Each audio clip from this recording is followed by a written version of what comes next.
Gloire à Dieu. Alléluia. Est-ce que tu peux m'aider maintenant à célébrer encore mieux le Seigneur de gloire, le roi de rois, le Seigneur de seigneurs? Alléluia. Amen. Il est merveilleux. Merci de prendre place quelques instants. Je suis une fois de plus dans la joie d'être au milieu de vous ce soir. Tellement reconnaissant à Dieu pour la santé, la force qu'il nous donne, pour que nous puissions travailler pour la gloire de son nom. Et j'aimerais réitérer encore mes remerciements. Vous savez, il peut arriver que tu commences un séminaire et puis on t'interrompt. Et donc, à chaque fois qu'on te redonne la chair, c'est une nouvelle marque de confiance. Et j'aimerais dire encore un grand merci à Papa Camille, à Maman Pascaline. Oui, nous pouvons acclamer le Seigneur. Vous savez, à côté d'un grand homme, je n'ai pas dit derrière un grand homme, mais j'ai dit à côté d'un grand homme, il y a généralement une grande dame. Vous savez, si vous avez votre pasteur qui vous met à l'aise, qui vous prêche bien, qui vous sert bien, c'est parce qu'à la maison aussi, il est à l'aise. Amen. Alors depuis dimanche, nous sommes en train de parler autour de ce thème « Vivre la percée ». Vivre la percée. Alors sans plus tarder, j'aimerais nous inviter à ouvrir nos Bibles dans ce qui est notre texte de base. Si le média peut nous aider, Matthieu, chapitre 19, 23 à 26. Ça nous dérange si nous pouvons nous lever pour honorer la parole de Dieu? Nous nous levons devant les hommes, mais quand nous nous levons devant la parole, c'est devant Dieu lui-même que nous nous levons. Parce qu'il est sa parole. C'est une manière pour nous d'honorer le Seigneur. La Bible dit dans Matthieu 19, 23 à 26, Jésus dit à ses disciples, « Je vous le dis en vérité, un riche entrera difficilement dans le royaume des cieux. » Je vais lire tout seul, comme ça sera un peu plus rapide. Je vous le dis encore, il est plus facile à un chameau de passer par le trou d'une aiguille qu'à un riche d'entrer dans le royaume de Dieu. Les disciples ayant entendu cela furent très étonnés et dirent, « Qui peut donc être sauvé ?» Jésus les regarda et leur dit, « Aux hommes, cela est impossible, mais à Dieu, tout est possible. » Laissez-moi prendre 2 minutes pour prier. Seigneur, j'aimerais nous recommander entre tes saintes mains. Seigneur, tu sais, je le sais, sans toi, je ne suis rien. Seigneur, j'aimerais prier pour moi, pour ma sœur. Seigneur, mon Dieu, afin que tu puisses utiliser nos bouches. Amen. Et que ce qui sortira de nos bouches, oh Dieu, soit véritablement ta parole et que cela bénisse ton peuple. Oins-nous pour ce travail. Amen. Au nom de Jésus. Amen. Amen. Amen. Que Dieu te bénisse. Amen. Alléluia. Merci de prendre place. Donc je disais, depuis dimanche, nous sommes en train de partager autour de ce thème « Vivre la percée ». Et nous avons compris que Dieu a gardé le secret de la percée dans cet animal qu'on appelle le chameau.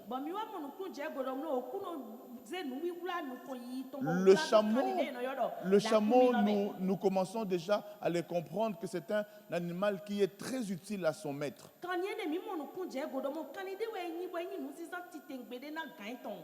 Bien aimé, il y a des moments où tu n'as pas besoin d'être un lion.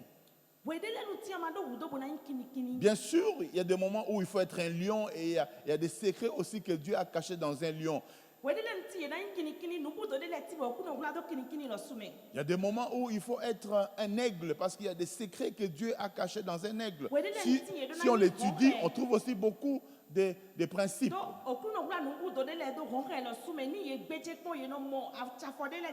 Mais quand il s'agit de percer, Dieu a caché le principe des secrets dans cet animal qu'on appelle le chameau.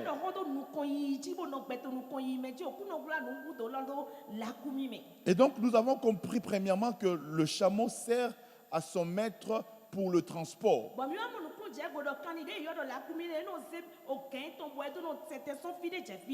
Et comme animal de transport, nous avons compris et nous avons dit que ce n'est pas l'animal qui conduit son maître, mais c'est le maître qui conduit l'animal, qui lui indique la destination.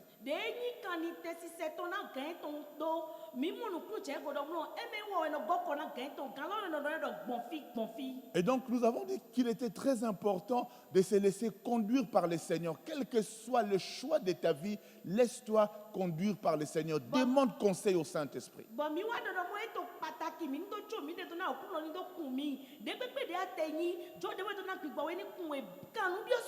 Et surtout, obéis aussi à ce qu'il te dit.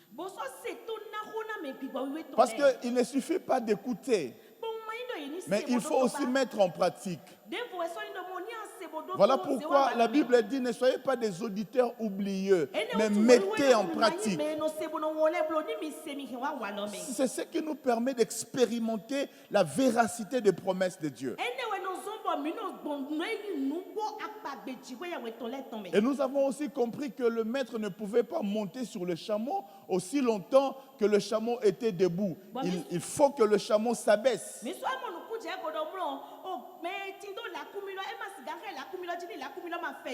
Et donc là, nous avons parlé de l'humilité, de la nécessité de s'abaisser.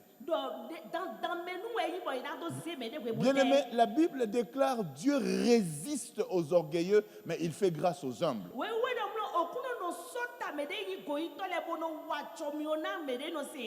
Vous savez, quand vous voyez un homme qui a du succès, l'un des indicateurs qui vous montre que ce succès-là vient de Dieu, c'est son humilité.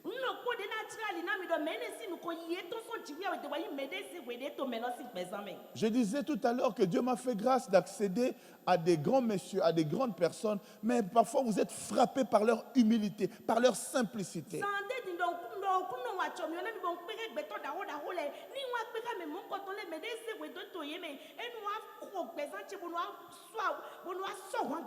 Je me rappelle encore d'un homme de Dieu qui est à Lubumbashi, que Dieu avait béni énormément. Il me disait, Michel, si tu vois un pasteur devant la chair commencer à dire j'ai beaucoup d'argent, c'est même pas vrai. Il y a beaucoup qui veulent impressionner les gens, mais en réalité, ils n'ont même pas ça.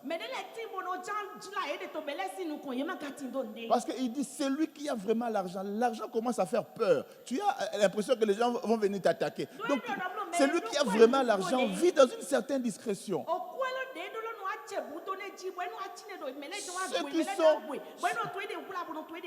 Ceux qui sont dans le matuvisme, ce sont des frappeurs, des escrocs. Tu peux dire amen bien. On n'est pas devant la chair ici pour parler de nos biens, tout ça. Il peut arriver que nous témoignions la gloire de Dieu, bien sûr. Mais on n'est pas là pour vous parler de nous. Philippe disait, parle-nous du Père, cela nous suffit. Quand nous sommes ici, ce n'est pas pour savoir combien tu as dans ton compte bancaire. Ce qui nous intéresse, parle-nous de Jésus.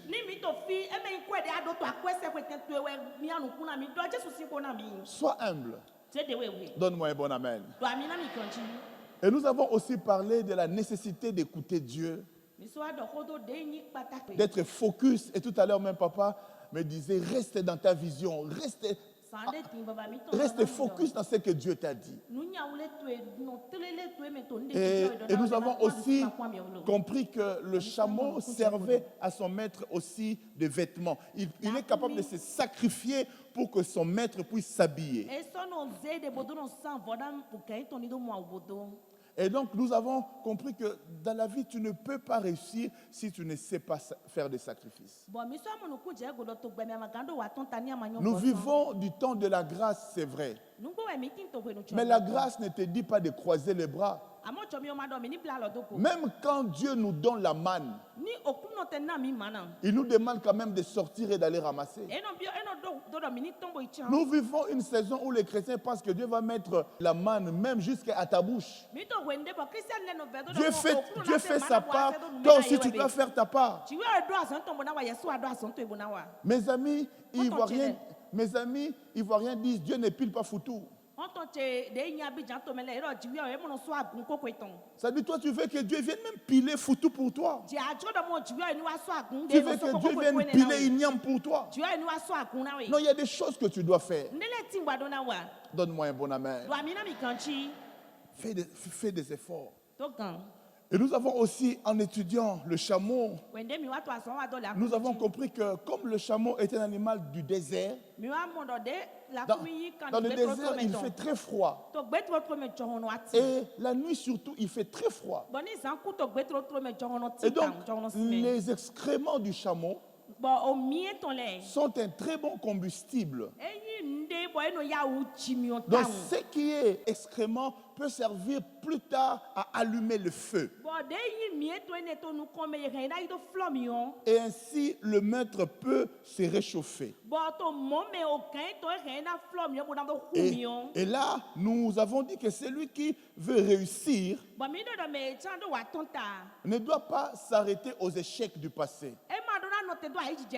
Yaya, même si ton passé est désastreux, Dieu peut te donner un futur glorieux. Je disais, même si ton passé est désastreux, Dieu peut te donner un futur glorieux. Ce n'est pas parce que hier tu as commis des erreurs que tu commences même, dès qu'on parle de bénédiction, toi, tu te mets de côté, tu dis non, à cause de mon passé, là, moi, je ne peux pas. Non. Dieu, il est celui qui pardonne. Pendant que je parle ici, il y a une histoire qui me revient. J'étais à Paris. J'étais en train de prêcher l'évangile de Jésus. Et je disais comme maintenant que quel que soit ton passé, Dieu peut te bénir. Il y avait une femme dans la salle qui s'est levée, elle a dit Amen, elle est venue, elle a déposé une offrande. Moi, je ne connaissais pas sa vie, je le saurai plus tard. C'est une femme qui était très jeune et elle a vécu quoi. Elle a eu 7 enfants avec 7 maris différents. J'ai dit 7 enfants avec 7 maris différents. Chaque enfant avec son père. Chaque enfant avec son père.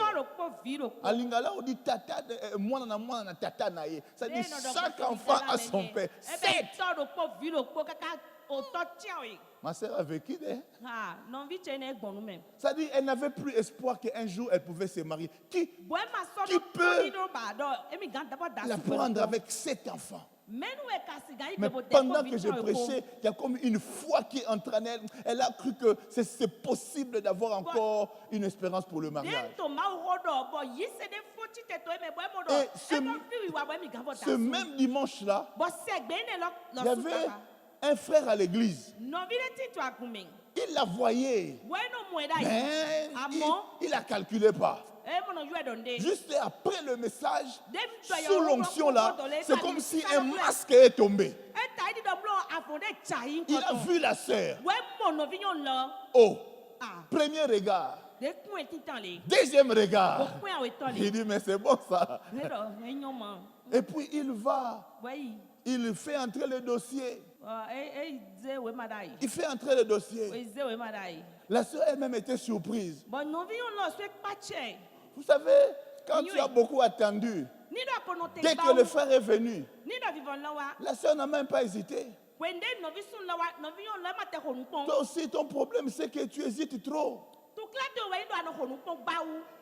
Tu as 40 ans et tu dis, je vais encore réfléchir. La sœur a dit, dès que le dossier est entré, ah oui! Et 4 mois après, Bo swene godo. ils vont se marier. Bo yena wule Mais alors. ils disent alors, ils donnent le témoignage au pasteur et ils disent au pasteur, nous voulons que le prophète là revienne, que lui puisse nous bénir. Yena kundi de lo lengbo woto eto bodo lengbo to eto do da ido to lo mi chodo ni leko wa wo na ho de da lo wule Alors mi to leur ji. pasteur m'appelle parce que c'est un ami, il me dit, prophète, il y a un miracle ici. Tu sais, quand tu es passé, tu as prêché, voilà ce qui est arrivé. Et ils veulent que tu reviennes, pour que c'est toi qui dois les bénir. Ye wa do ma wo to fi azonja wo de jobo ye chodo ye na wa bo na ho de do alo wi wule azonja wo ne to ji. Et je les ai bénis. Bon ko de na. Et Dieu a fait grâce. Bo kuno wa. Ensemble, ils ont eu un enfant. Bo to po ye. Et donc aujourd'hui, elle a 8 enfants, mais mariés officiellement. Amen. Alléluia. Amen, Oh, tu peux acclamer le amen, Seigneur. Amen. Mais maintenant, toi, tu as seulement un enfant. Et tu commences à désespérer. Tu penses que la vie est finie. Yaya, il y a encore de l'espoir. Je n'encourage pas les gens à faire du mal. Non, non, non. Mais si ta vie passée était désastreuse, tu es venu à Jésus. Sache que Jésus peut utiliser ton passé là pour sa gloire. Donne-moi un bon amen. Que ton amen arrive ici. Dans Luc chapitre 10 au verset 35, Luc chapitre 10 au verset 35, on nous parle de l'histoire du bon samaritain. On l'appelle bon parce que quand on fait l'exégèse, on prend cet homme-là, on le typifie à Jésus. C'est un peu comme l'image de Jésus. Alors, le bon samaritain arrive chez l'hôtelier. Luc chapitre 10, verset 35. Et il dit à l'hôtelier, le lendemain, il tira 2 deniers et les donna à l'hôte. Et dit, aie soin de lui. Et ce que tu dépenseras de plus, je te les rendrai. Il donne 2 deniers, 2 pièces à l'hôtelier. Il lui dit, ce que je n'ai pas, fais-le quand même et puis moi je te paierai après. Je me suis toujours demandé, mais si le bon samaritain est l'image de Jésus, mais qu'est-ce que Jésus n'a pas pour qu'il dise à l'hôtelier, fais ça à crédit et moi je vais te le donner après. Il lui donne quand même 2 pièces. J'aimerais dire aussi que prophétiquement, Jésus a donné à l'Église.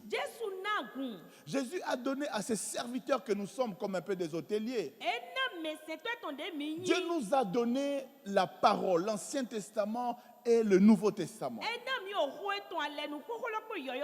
Dieu nous a donné sa parole et le Saint-Esprit.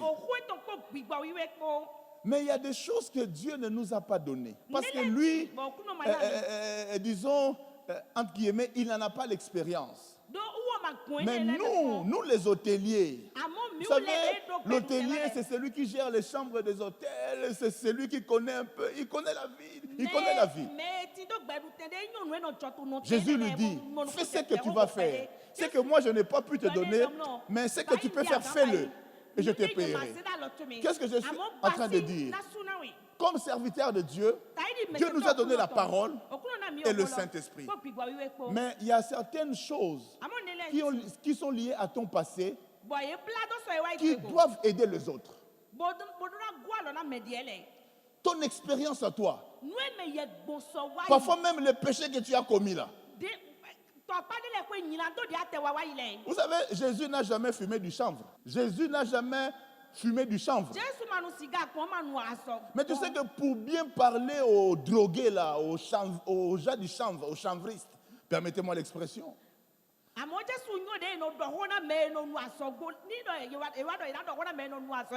Il faut parfois parler leur langage.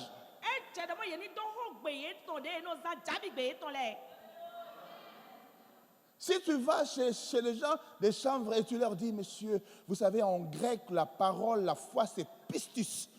Ils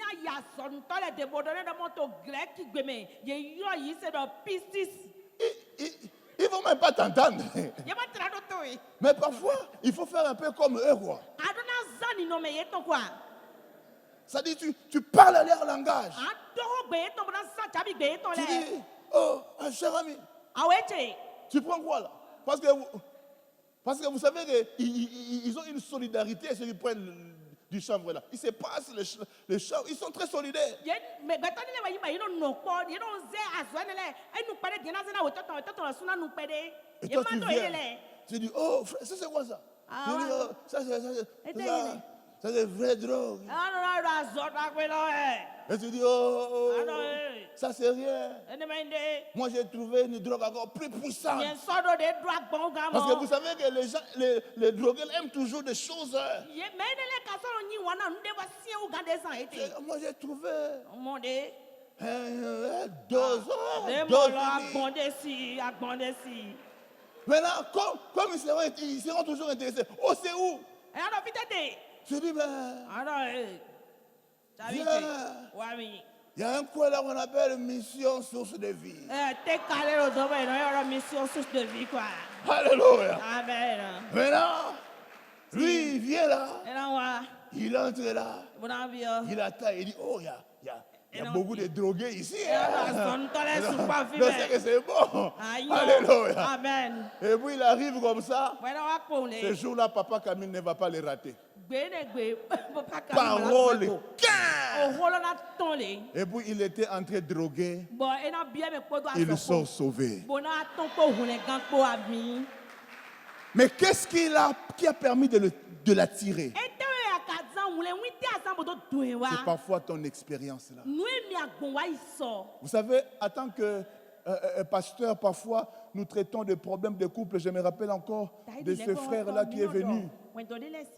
Il dit, non, pasteur, moi je dois divorcer de ma femme.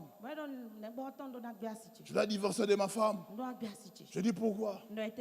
Elle est sorcière. Je dis, ah, 10 ans, elle n'était pas sorcière. C'est maintenant qu'elle est sorcière. Quand j'essaie d'investiguer un peu, j'appelle la sœur. Je lui dis, mais qu'est-ce qui se passe? Il dit, non, pasteur, moi j'ai grandi à l'église. Moi je ne connais pas. Mais papa veut des chinoiseries, veut des positions bizarres. Moi, je ne comprends pas. Hein, il veut des chinoiseries, il veut des kiaï. J'ai compris que papa là-bas, il ne se retrouve pas. Maintenant, il veut cacher. Non, ce n'est pas sorcellerie. Maintenant, on avait à l'église une sœur qui était une ancienne prostituée. Que Dieu a sauvé. Par son sang, il a lavé. Je lui dis, maman, il y a beaucoup de nos sœurs ici qui ont grandi à l'église, qui ne connaissent pas les affaires. Est-ce que tu ne peux pas maintenant, laver par le sang de Jésus, aider un peu nos sœurs à savoir comment est-ce qu'on fait là-bas? Pendant une semaine, il y a eu un séminaire spécial des femmes. Un mois après, j'appelle papa. Ta femme est toujours sorcière. Tu veux dire quoi? C'est non,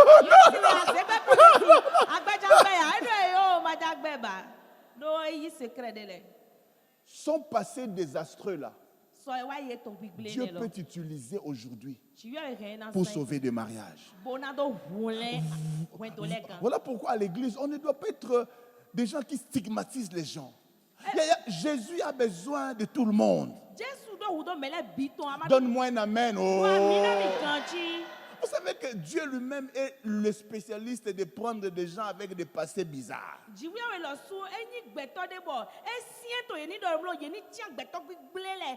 Quel que soit ton passé, Dieu peut l'utiliser. Est-ce que tu peux acclamer le Seigneur? Je vais commencer mon message d'aujourd'hui. Le chameau donne aussi à son maître le lait. Il n'est pas seulement un animal de transport. Il ne donne pas seulement les excréments, la peau. Mais le chameau peut aussi donner du lait à son maître. Il y a une étude qui a été réalisée en 2005 par Buchanan's Diabetes Research Center qui se situe en Inde, a indiqué que boire du lait de la chamelle pourrait aider les gens à mieux gérer leur diabète. Yɛrɛ ni anu la kumisi anu siene. Bo a awutu de yi diabète jɛ. Ena gbɔna we. Les scientifiques disent que le lait de la chamelle, c'est le lait le plus proche du lait maternel. La kumisi anu si wenyi anu si de dans taidi anu si betoton. Le lait de la chamelle est chargé de protéines antimicrobiennes, ce qui peut aider à maintenir notre système immunitaire en bon fonctionnement. Yɛrɛ ne le ti deme. Bo ena nya nuku di o le so agbazame.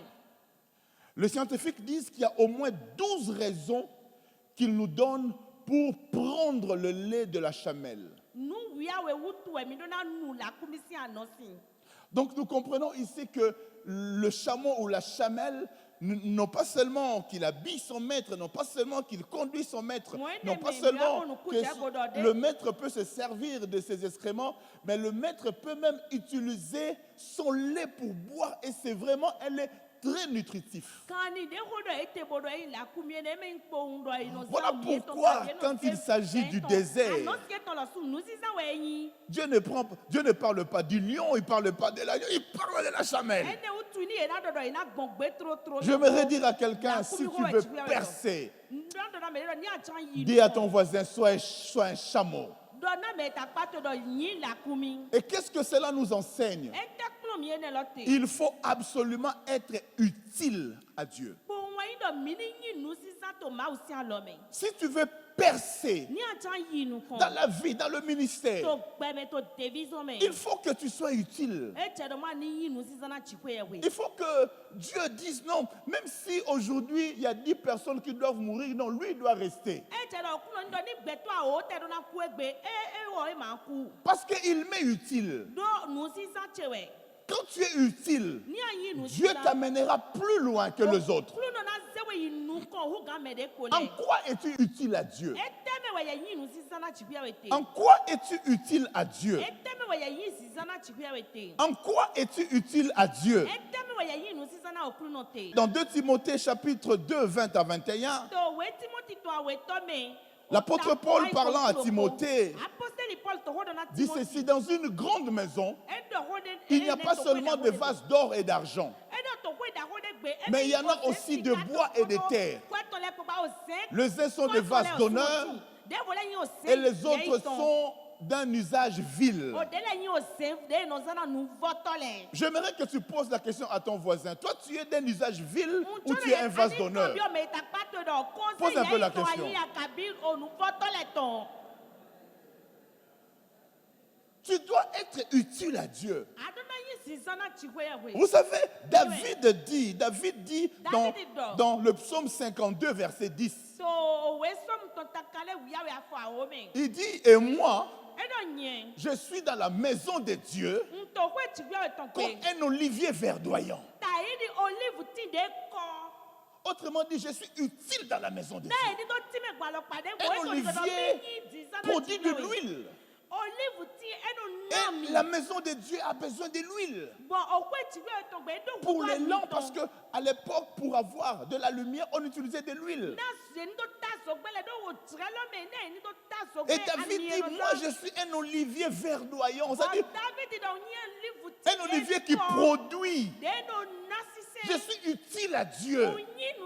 Voilà pourquoi David, on ne pouvait pas le toucher n'importe comment. Même quand il commettait des erreurs, Dieu lui-même le défendait. Pourquoi? Parce qu'il était utile à Dieu. Alléluia. Amen. Si tu deviens utile à Dieu, utile à son église, utile au ministère, Dieu ne peut pas te laisser partir comme ça. Tu ne vas pas mourir comme n'importe qui. Même quand la mort vient, Dieu dira stop, attends d'abord, j'ai besoin de lui. J'aimerais dire à un jeune, sois utile pour Dieu. J'aimerais dire à un homme, sois utile pour Dieu. J'aimerais dire à une femme, sois utile pour Dieu. David dit, pasteur Hervé, David dit, oui, le bonheur et la grâce m'accompagneront tous les jours de ma vie Dzɔmi okpodo nyɔna kpono xɔ do mi to asagbɛtsɛ tɔ le kpo gbe. et j'habiterai dans la maison de l'Éternel jusqu'à la fin de mes jours. Je me suis toujours posé, mais comment il fait pour vivre toujours dans la maison de l'Éternel? Il est quand même roi. Vous savez que quand le culte finit, nous tous on part, non? Mais il y a des gens qui restent ici. Ils restent comment? Par les actes qu'ils ont posés. Toi, tu peux partir. Mais la chaise que tu avais achetée pour l'église, ça reste ici. Et les anges qui surveillent ce temple, ces lieux, quand ils regardent les chaises, c'est toi qu'on regarde. Vous savez que les offrandes que nous donnons, c'est notre vie que nous donnons. Élisée dit à Géasi, le cadeau là que tu as pris là, de Naaman, mais c'était sa lèpre. Quand les gens donnent des offrandes, c'est leur vie qu'ils donnent. Il y a des gens qui, même s'ils ne sont pas là, ils sont représentés ici. Il y a des familles qui sont représentées ici. Quand on prie, quand on cherche Dieu, déjà, le fait que, vous voyez, nous arrivons ici, le lieu est propre. Tu ne t'es jamais posé la question comment ça se passe. Il y a des gens qui nettoient. Ils ne sont peut-être que pas prédicateurs, mais ils sont utiles. Je parle de ces côtés. J'ai dit, ils ne sont pas prédicateurs, mais par ce qu'ils font, ils sont utiles. David a imposé une règle qui est restée en Israël. Ils sont partis en guerre. J'essaie de raccourcir l'histoire. Il y a certains qui sont restés pour garder les bagages. Et d'autres sont partis combattre. Et quand ils sont revenus avec le butin, il y a certains qui ont dit non, nous on est partis combattre, on va voir. Ils sont restés, ils ne vont rien avoir. David a dit non. Et nous qui sommes partis, et ceux qui sont restés, on aura la même part. J'aimerais dire à quelqu'un, si ce soir je serai béni parce que je prêchais, Dieu bénira aussi la personne qui a fait en sorte que je puisse prêcher dans de bonnes conditions. Ton amen m'embête. Nous pensons que servir Dieu, c'est seulement prêcher. Non. Je n'ai pas le talent pour prêcher. Dieu a appelé Papa Camille. Mais je peux le soutenir financièrement, qu'il ne manque de rien, qu'il soit à l'aise dans sa tête. Quand Dieu bénit l'homme de Dieu, je suis aussi béni. Quand il va prêcher, il gagne les âmes. Mais il n'est pas parti à pied. Quelqu'un a payé le billet d'avion. Quelqu'un a payé l'hôtel. Lui, il a seulement gagné les âmes. Mais quand la bénédiction tombe, lui qui a prêché, c'est lui qui a payé les billets d'avion. Nous tous, nous participons à l'œuvre de Dieu.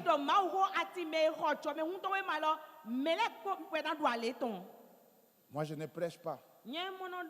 Je ne fais rien. Tu n'es pas utile à Dieu. En réalité, à l'église, personne ne doit dire que je ne fais rien. Tout le monde doit faire quelque chose. Qui balaye? Qui s'occupe des instruments? Moi, je me rappelle, j'avais une de mes filles ivoiriennes. Oh, cette fille-là m'a toujours marqué. À chaque fois que je fais une mission comme ça, elle sans me dire, elle passe à la maison, elle achète sac de riz, elle dépose à la maison. Et puis ma femme qui m'appelle, papa, tu sais que tel serait passé. J'ai dit, vraiment. Pourquoi tu fais ça? Elle me dit, papa, quand tu vas en voyage, je ne veux pas que tu te préoccupes si maman va manger ou non. J'aimerais que tu travailles à l'aise. Et vous savez, si je vous dis comment est-ce que Dieu a béni cette fille-là, plus que moi-même. Elle a acheté des champs, on appelle ça comment, des campagnes de veilla en Côte d'Ivoire. Dieu l'a béni énormément. Mais elle n'était qu'une femme ménagère en Italie. Elle ne prêchait pas. Elle ne prêchait pas. Mais elle soutenait l'homme de Dieu. Par ses biens. Yaya, sois utile. De quelque manière, sois utile à Dieu. Voilà pourquoi, toi qui es utile à Dieu, là où les autres s'arrêtent, toi tu vas percer. Là où pour les autres c'est impossible, Dieu fera en sorte que pour toi ça devienne, parce que tu es utile. L'une des manières aussi d'être utile à Dieu, comme nous avons vu, le lait de la chamelle est un lait pur. Nous sommes utiles à Dieu, nous sommes des vases d'honneur quand nous savons aussi mener une vie de sanctification.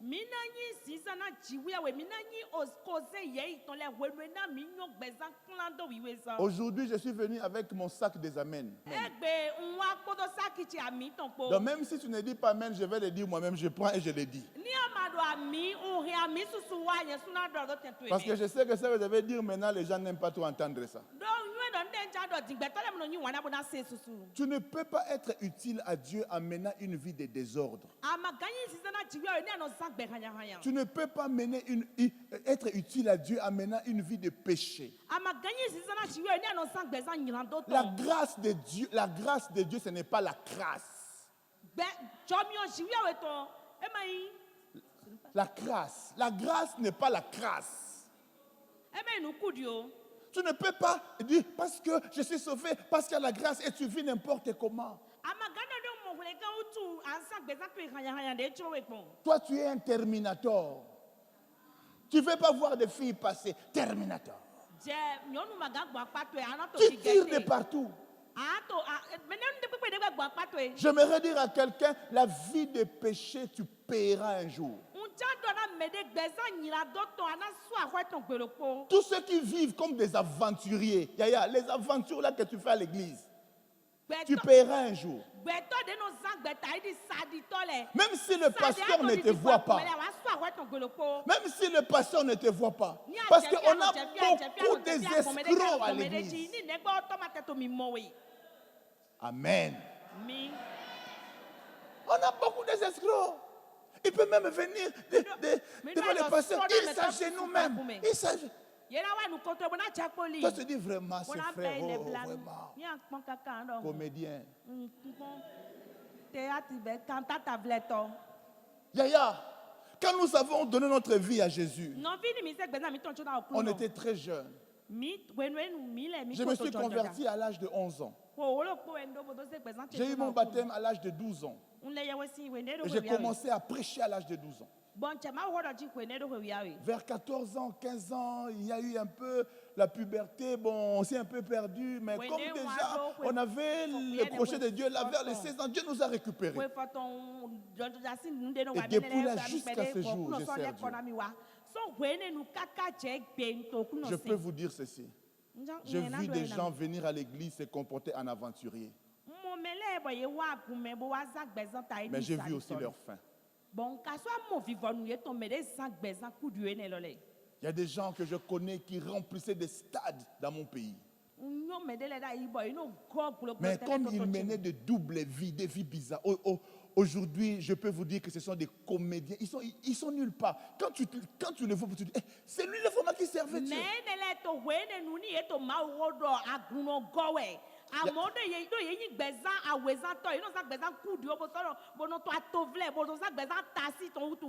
On ne se moque pas de Dieu.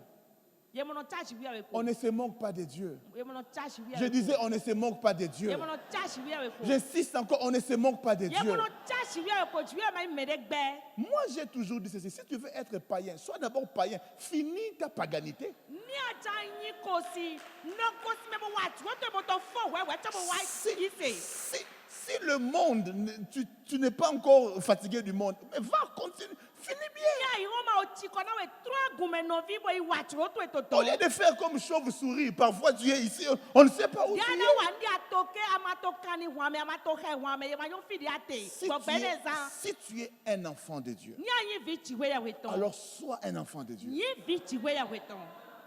Si tu veux véritablement vivre le bonheur de la grâce, le bonheur de la vie chrétienne, alors sois un chrétien. Sois vraiment un chrétien. Oh, je disais, sois vraiment un chrétien. Ami. Ami. Tu veux tromper qui? Mais à Jean Blefi. Tu veux tromper qui? Mais nous, il y a Jean Claude. Servir Dieu, c'est un privilège. Mais il y a un prix à payer. Je me rappelle encore quand nos résultats du diplôme d'État du baccalauréat est sorti. C'est sorti un certain 31 décembre. Les résultats du bac. Et comme j'étais leur lauréat, il y a les amis qui sont venus. Il faut qu'on aille fêter. Mais nous, à l'église, on avait veillé. J'ai dit non, moi je ne peux pas, j'ai veillé. Ah, toi aussi, pasteur, tu exagères. Il y a un prix à payer. Il y a un prix à payer. Tu ne peux pas vivre comme tout le monde et espérer avoir des résultats différents.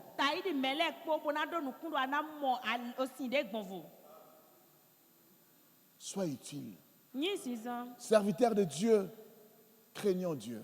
Ce n'est pas la peine de faire semblant devant Papa Camille. Du reste, ce n'est pas lui qui te paye, c'est Dieu qui te paye. Je disais, c'est Dieu qui te paye. Ne me regarde pas bizarrement. Tu ne vas pas m'intimider. Je vais continuer à parler.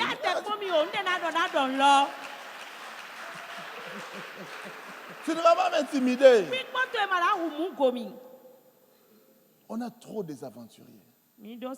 Et tu te poses la question, mais pourquoi est-ce que je ne vis pas les promesses de Dieu? Où sont les promesses de Dieu? Mais rentre d'abord en toi-même. Rentre d'abord en toi. Est-ce que tu es utile à Dieu? Quelle est ta vie? Tu viens ici, tu chantes à l'église. Et puis là, tu lèves aussi les mains. Mais tu sais ce que tu as fait samedi soir.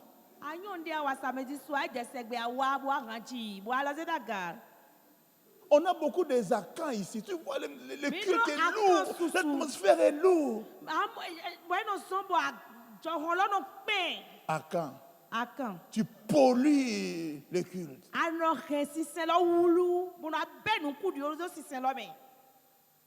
Tu es chrétienne. Mais tu es deuxième épouse, troisième épouse. Il y a un prix à payer. Alléluia. Amen. Ah, il faut accepter, même si c'est lui qui te fournit. Oh, je me rappelle encore d'une femme qui était prostituée. On est allé lui prêcher l'évangile. Elle a accepté l'évangile. Mais elle nous a dit, je ne me prostitue pas par le plaisir, mais c'est ce qui me permet de me nourrir, de nourrir mon enfant. Mais si vous me dites d'abandonner, qu'est-ce que je vais faire? On lui dit, si tu abandonnes, Dieu va s'occuper de toi. Elle dit, bon, que Dieu me donne d'abord, après je vais abandonner. On lui dit, ça ne se passe pas comme ça. Abandonne d'abord et Dieu va te donner. Vous savez là, vous prenez aussi un risque, hein? Mais on avait confiance en Dieu. Et la femme là a abandonné. Vous savez quoi? Même pour ses sous-vêtements, elle allait prier. Elle disait, Seigneur, moi je n'ai pas de mari pour m'acheter, mais j'en ai besoin. Et Dieu faisait que quelqu'un venait lui donner l'argent. Elle demandait tout à Dieu. Elle a expérimenté comment est-ce que Dieu est son Père. Et la chose la plus belle, c'est quoi? C'est qu'elle s'est mariée avant même certaines sœurs qui étaient venues à l'église depuis longtemps.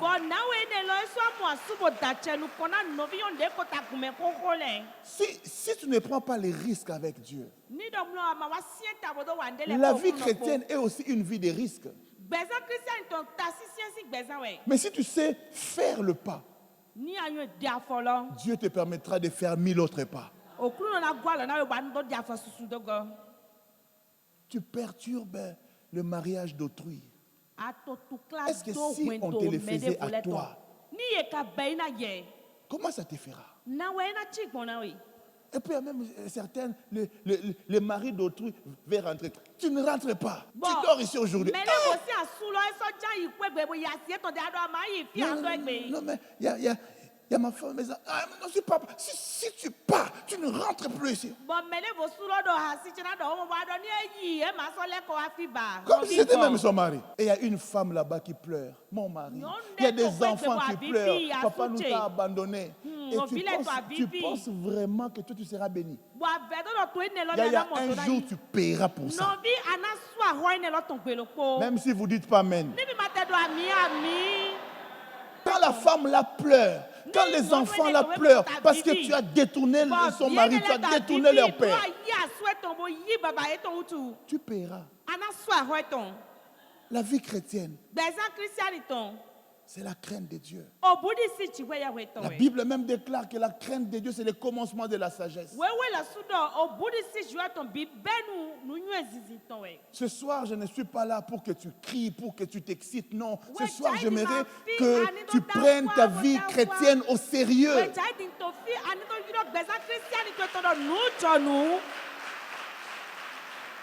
Fais un examen de conscience. Je disais hier ou avant-hier, si quelqu'un a des résultats que toi tu n'as pas, c'est qu'il fait certaines choses que toi tu ne fais pas.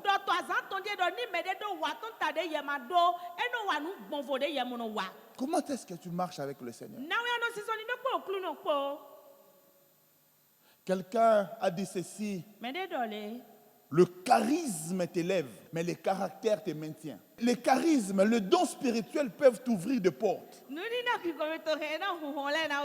Mais c'est le caractère qui va te maintenir. Vous savez,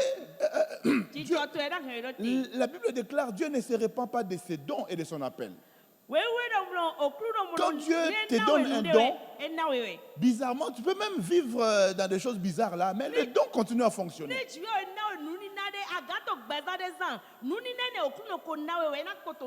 La preuve, c'est que le diable utilise la puissance que Dieu lui a donnée. Il continue à l'utiliser, n'est-ce pas? Mais on connaît aussi sa fin. C'est l'enfer. Avec le don, avec le charisme, Dieu peut te faire entrer quelque part. Tu peux entrer, on t'ouvre les portes parce qu'on apprécie le talent, on apprécie la manière dont tu prêches. Mais ce qui va te permettre de rester en haut, c'est ton caractère. Il y a beaucoup qui se sont fermés de portes à cause de leur mauvais caractère. Dieu t'utilise puissamment, tu prêches bien. Et tu en profites pour commencer à faire des consultations prophétiques à des sœurs seule à seule. Et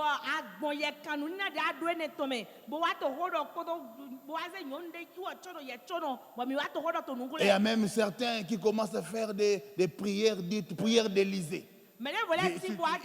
Comme Élisée a couché sur l'enfant, bouche à bouche. Toi aussi, ma soeur, je sens que l'onction doit entrer chez toi. Sorcier, sorcier, sorcier. Il tord l'essence des Écritures.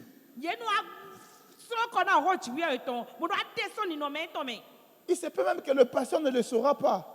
Bon. Mais Dieu qui est dans le cieux, Lengba woto gan goma nyue amo chivi Il te ode to voit. lon le me e mi tu mowe. payeras un jour. Ana wa sugbe lo po. Donne-moi un bon amen. Do amina mi ganchi. Dans le ministère, To division me. ce qui est important, ce n'est pas forcément les charismes, Nous to pataki ma nu nina kede. mais c'est le caractère. Walo chicho twe.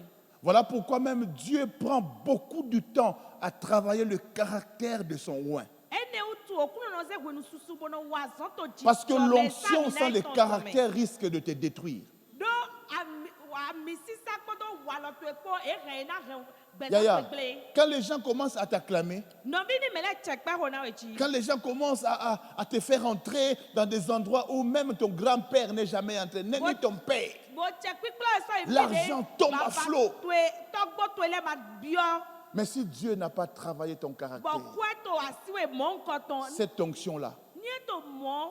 cette gloire-là, Bo chiwe ma wasonto en hébreu on dit ça kabod, ça pèse, Eto chiwe ne lo ena pen. ça risque de t'écraser. Ni wa pen si to chiwe ena wa gbawe kanya. Seigneur, élève-moi. Okulo no. Seigneur, bénis-moi. Donami. Dieu prend son temps Okulo na ze we. parce qu'il doit travailler ton caractère. Do e do na gbawe. Il doit Bo de travailler ndele ton son yeme. caractère. E do na gbawe bo de ndele son yeme.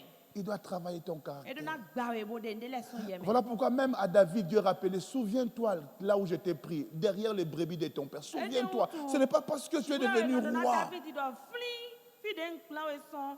Lengba baba to ele ton si godo e me ndi ale so akosu tu. Alléluia. Amen. Je n'ai pas préparé ça, donc je n'ai pas les statistiques exactes. Hode don tetino e me hode Mais wula il wula. semblerait que dans tous les psaumes que David a écrits, 2/3 des psaumes ont été écrits avant qu'il ne devienne roi. Nwa modom no to o hajiwe ma de David kan lo le susu me ni e madu aton apapwe awe konyi ki kan we chobo Notamment le fameux psaume 23, tout ça, c'est avant qu'il ne devienne roi. ni mi do o hajiwe ma ta konu ku Et aton lo quand il est devenu roi, e konyi ki kan David s'est un peu perdu. wende Durant wale sa e bu sa pele royauté, je ne vais pas dire une bêtise, mais il aurait écrit seulement 5 ou 6 psaumes. to a hol ruwe ton wenu David n'avait plus le temps. e ma so do wenu ba David n'avait plus le temps. e ma so do wenu ba Et Dieu, pour le ramener à l'ordre, na okuno ni do agwele ko wa son tito me propre fils a créé une rébellion. o vie ton titi wa se ku fi fonde wa Et ça n'a duré que quelques jours, la rébellion o fi d'Absalom. fonde asan yo yo e de we Mais ko les théologiens disent que juste quand David est revenu, il a écrit pratiquement les 1/3 des psaumes. Il a repris. Dieu dit, mais c'est ça que je cherchais. Bon. Où est mon adorateur? Où est mon adorateur? Oui, Il est parti où? Que l'argent, que le succès, que l'élévation ne te fassent pas cesser l'adoration. Quelqu'un a dit, si tu es monté par la prière, par l'adoration, alors tu dois maintenir la chose par la prière et par l'adoration.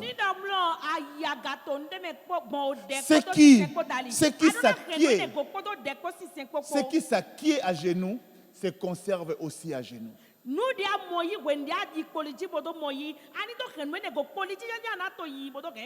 Dieu a-t-il mal fait de te bénir? Je pose la question. Dieu a-t-il mal fait de te bénir? Dieu a-t-il mal fait de te donner un mari? Il y a même certains, avant de se marier,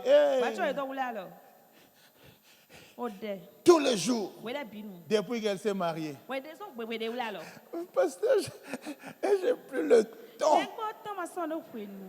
Alléluia. Amen. Alléluia. Amen. Dis à ton voisin, sois utile à Dieu. Ton caractère, ton comportement, tes attitudes, ta vie doit continuer à plaire à Dieu. Retenez ceci. Tu veux aller loin. Tu veux rendre l'impossible possible. Sois utile. La Bible dit, quand on disait à Jésus que c'était un pécheur, quelqu'un a fait une révélation. Il dit, quelqu'un ne peut pas être pécheur et Dieu l'utilisait comme ça.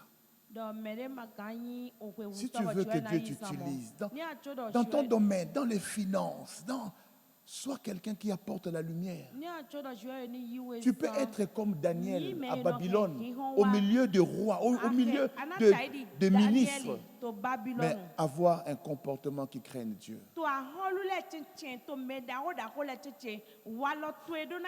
Oh, tu sais, pasteur, à notre niveau, à nous, il faut un peu prendre du champagne. Il faut prendre un peu. Tu vois, quand je me retrouve, si Dieu t'a dit, si pour toi c'est un interdit, même dans la première classe, je bois les jus.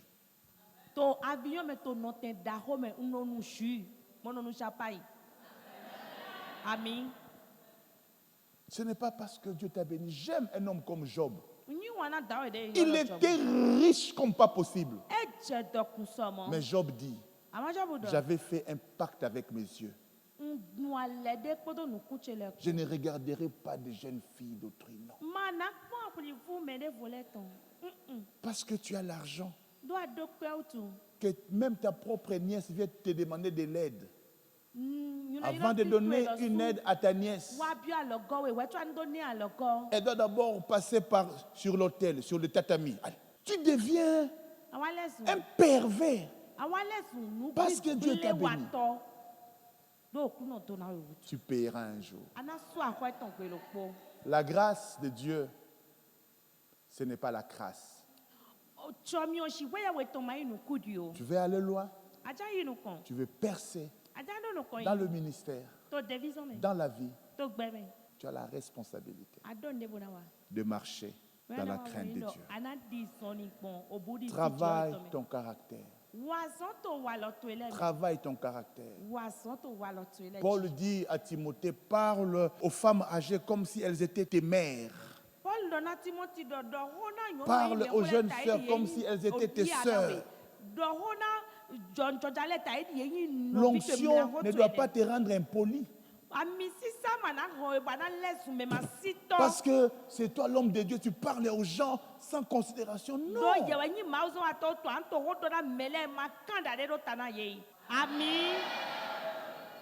Parle bien aux gens. Donc le Saint-Esprit que toi tu as reçu est impoli quoi. Le Saint-Esprit que moi j'ai reçu, parfois même quand avec madame il y a des problèmes, le Saint-Esprit me dit va demander pardon. Le Saint-Esprit m'éduque. Alléluia. Donc toi ton Saint-Esprit ne t'éduque pas. Dimanche, ça sera le 2 mars. Et comme mars, c'est le mois de la femme, je vais enseigner sur ce thème. C'est que Rebecca nous enseigne. Je vous préviens déjà. Je parlerai aux femmes. Même si je ne dis pas amen, je vais seulement parler aux... Ça sera le mois de la femme, non? Alors, mon thème sera c'est que Rebecca nous enseigne. Tu seras béni. Ton mari va me donner une offrande après. Donne-moi un bon amen. Le caractère. Le caractère peut te faire maintenir dans le ministère, dans le mariage, dans la vie chrétienne, dans l'entreprise, le caractère. Sois utile. Sois utile. Que mon Dieu te bénisse.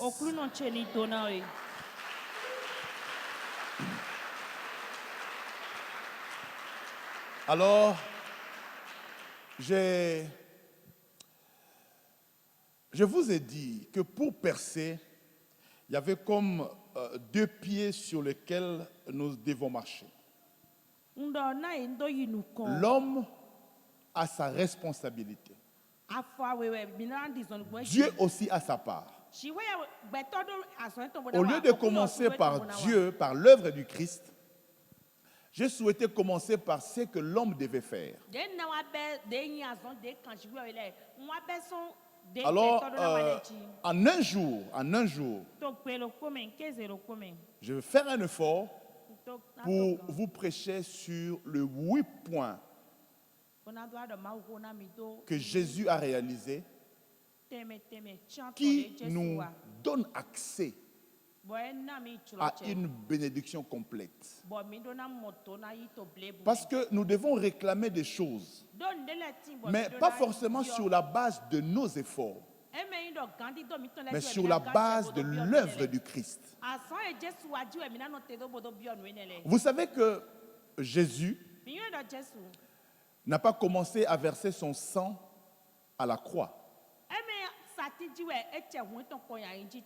Dimanche, quand papa priait lors de la Sainte Seine, je l'ai entendu prier et il a dit qu'aucune goutte de sang de Jésus n'est tombée inutilement.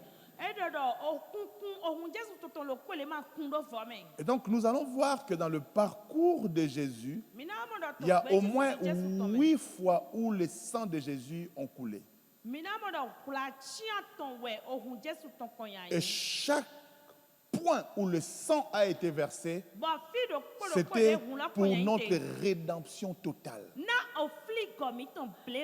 Le sang de Jésus a couvert tous les aspects de notre vie. Voilà pourquoi si je dois percer, je dirais Seigneur, parce que tu as fait ça, je dois à vivre ça. Nous allons nous appuyer sur l'œuvre de Dieu. Donc samedi, ça sera le but de notre enseignement. Donne-moi un bon amen. Parce que nous allons prier en nous appuyant sur le sang de Jésus, j'aimerais aussi que nous puissions faire un acte prophétique. Fais seulement ce que moi je vais te dire. Et puis durant l'enseignement, tu comprendras pourquoi est-ce que je t'ai dit de le faire. Et nous allons prier par rapport à ça. J'aimerais que samedi, quand tu viendras ici, déjà nous serons en jeûne, c'est bien. Nous allons prier et réclamer que la richesse du Bénin doit aussi t'appartenir. Amen. Ce n'est pas seulement certains qui doivent en profiter. Toi étant enfant de Dieu, bénis-nous. Nous allons déclarer des paroles sur base de l'œuvre de Jésus. Tu dois aussi vivre heureux. Je disais, tu dois aussi vivre heureux. Tes enfants aussi doivent vivre heureux. Samedi, prépare-toi. Parce que ça sera chaud. Que mon Dieu te bénisse.